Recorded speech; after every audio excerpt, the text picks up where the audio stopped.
Hola, ¿cómo estás? Bienvenido a un nuevo episodio del Mundo de Cabeza. Hoy vamos a hablar de Carlos Magno, un emperador súper conocido y dentro de ese grupo selecto de personas de las cuales han querido gobernar el mundo o tal vez han podido en cierta parte hacerlo. El capítulo anterior hablamos de Napoleón, hoy vamos a hablar de Carlos Magno. Acompáñame.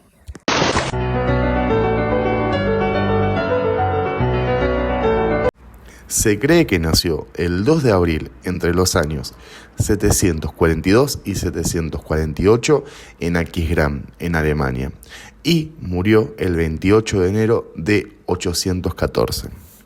Fue rey de los francos desde 768, rey nominal de los lombardos desde 774 y emperador del Sacro Imperio Romano Germánico desde el 800 hasta su muerte.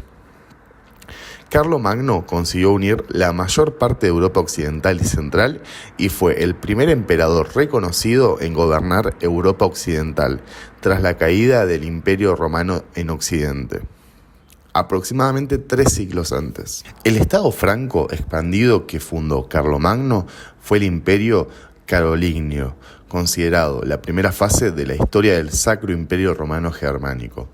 Fue canonizado por el antipapa Pascual III, acto que posteriormente se consideró inválido y algunos lo consideran beatificado, que es un paso en el camino hacia la santidad en la Iglesia Católica.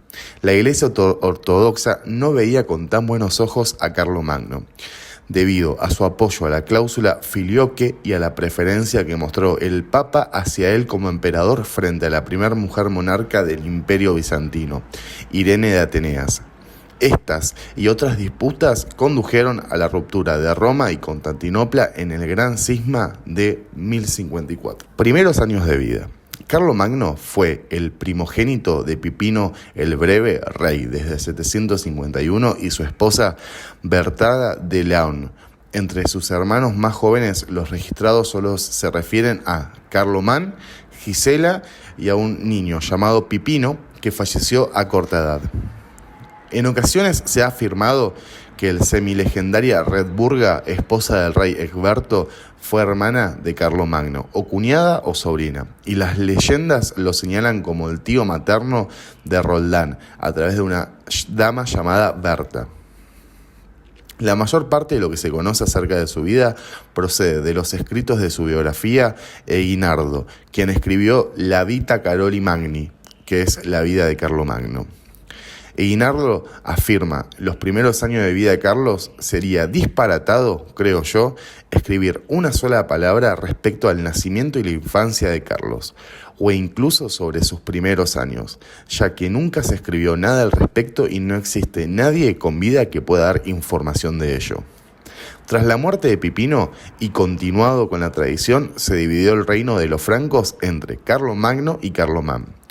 Carlos tomó las regiones exteriores del reino, las cuales bordeaban el mar, es decir, Neustria, el oeste de Aquitania y el norte de Austrasia, mientras que a Carlomán le correspondió la región interior, el sur de Austrasia, Septimania, el este de Aquitania, Borgoña, Provenza y Suabia, territorios que limitaban con Italia. Reinado compartido. El 9 de octubre, inmediatamente después de celebrarse el funeral de su padre, ambos jóvenes se marcharon de Saint-Denis a fin de ser coronados reyes por los nobles y ungidos por los obispos.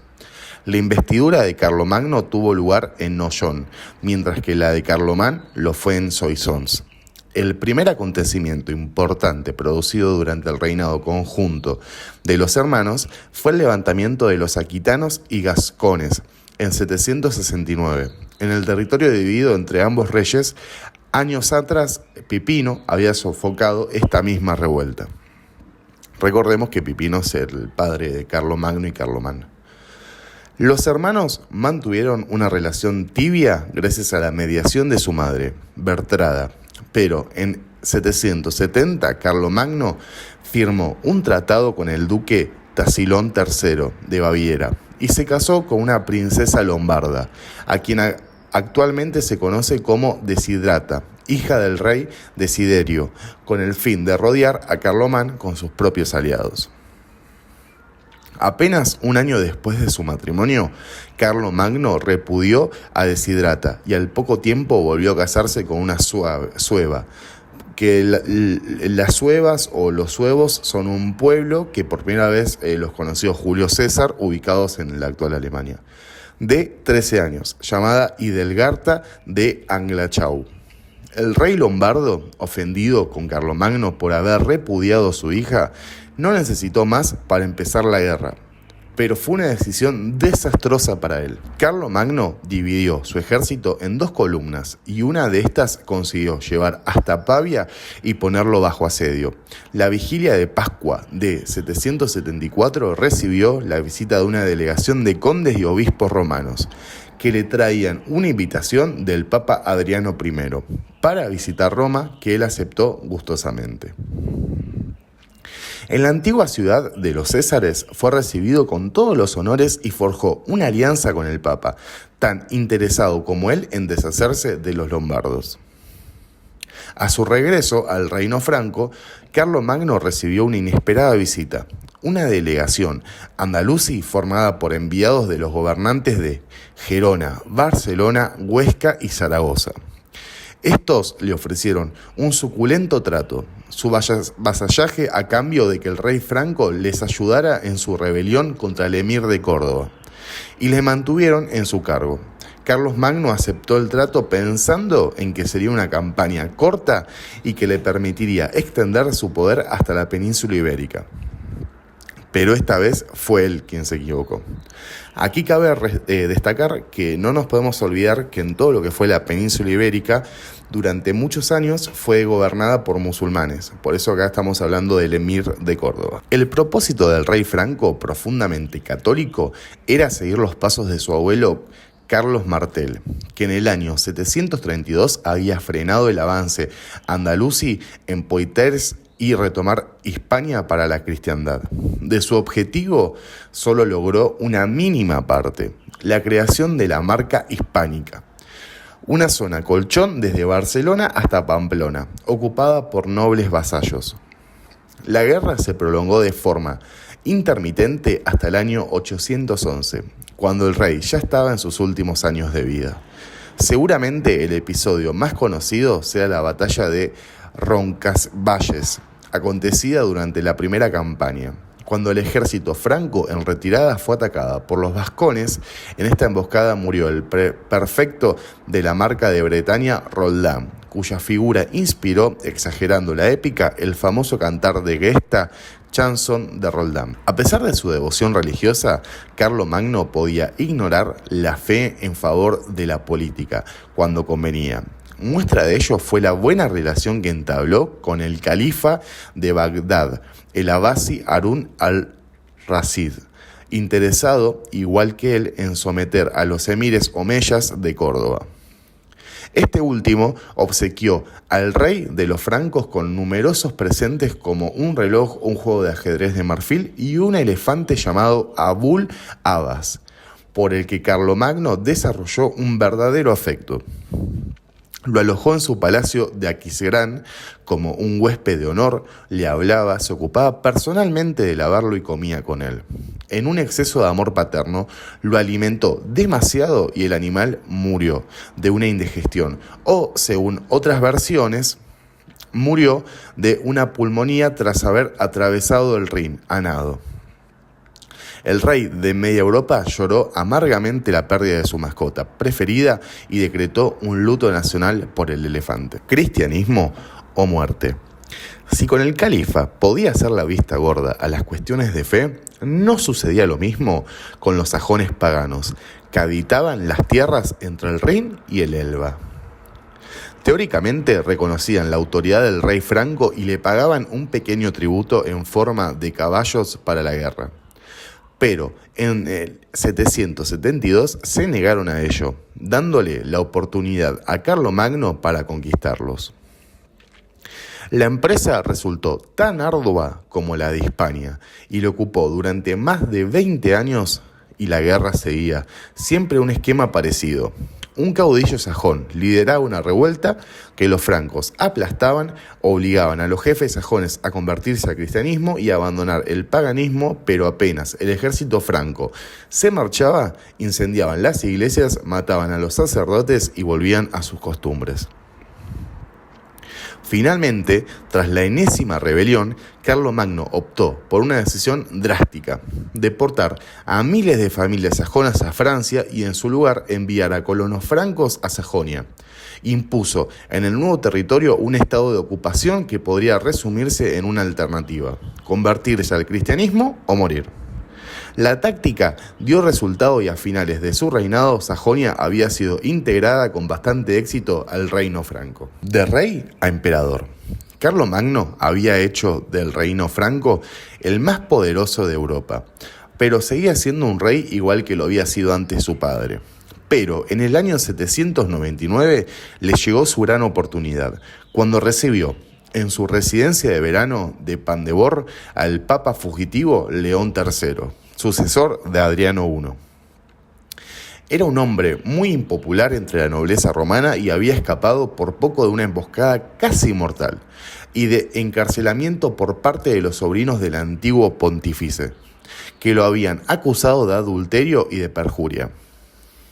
En otoño del año siguiente, Carlomagno acompañó personalmente a León a Roma y puso en marcha una comisión que en pocos días rechazó las acusaciones contra el Papa y le garantizó su protección.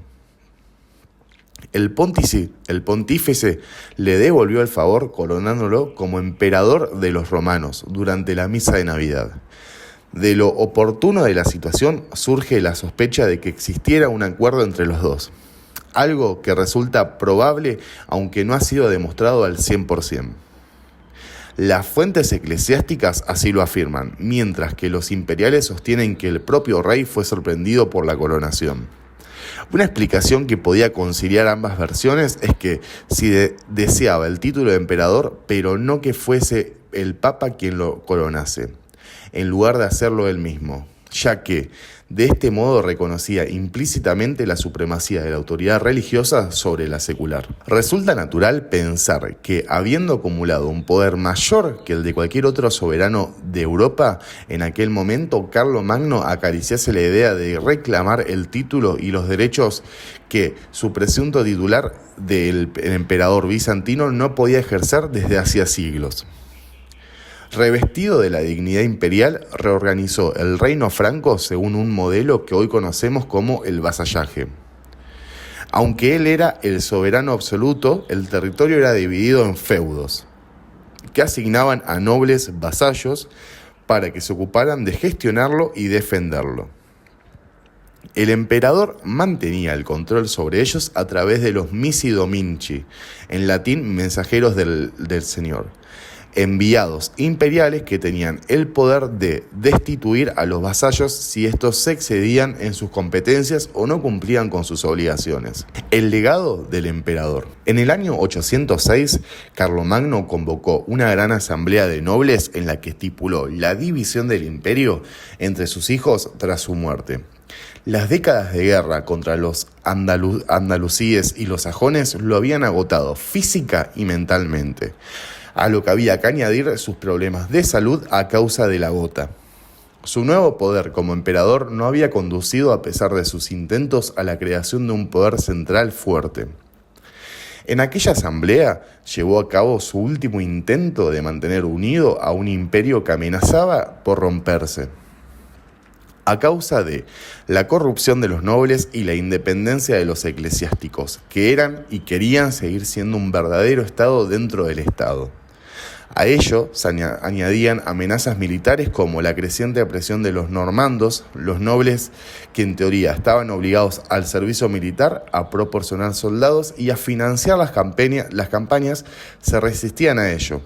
No lo logró y tampoco sus sucesores. En noviembre del 813, Carlomagno sufrió una intensa fiebre que lo dejó extremadamente débil. Se alimentaba exclusivamente de zumos de fruta y pasó sus últimos días haciéndose recitar la Biblia y la ciudad de Dios, pero no tenía fuerzas ni siquiera para hacer el signo de la cruz.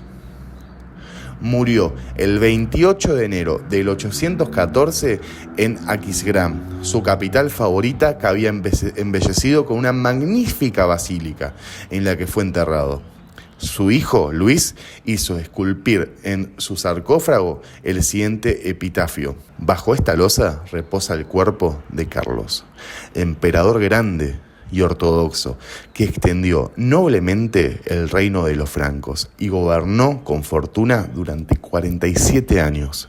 Murió a los 72 años, en el año del Señor 814, 5 días antes de las calendas de febrero. Así es como termina el capítulo de hoy. Hemos hablado de Carlos Magno, hemos visto su vida, su reinado, sus batallas, con quién hizo alianzas y con quiénes no, su pelea contra los Sanjones. Creo que es un capítulo muy bueno porque en muy poco tiempo podemos conocer mucho sobre una figura histórica muy importante. Como vimos en el capítulo anterior de Napoleón, son personas con tal vez un ego desmedido y con intención de conquistarlo todo.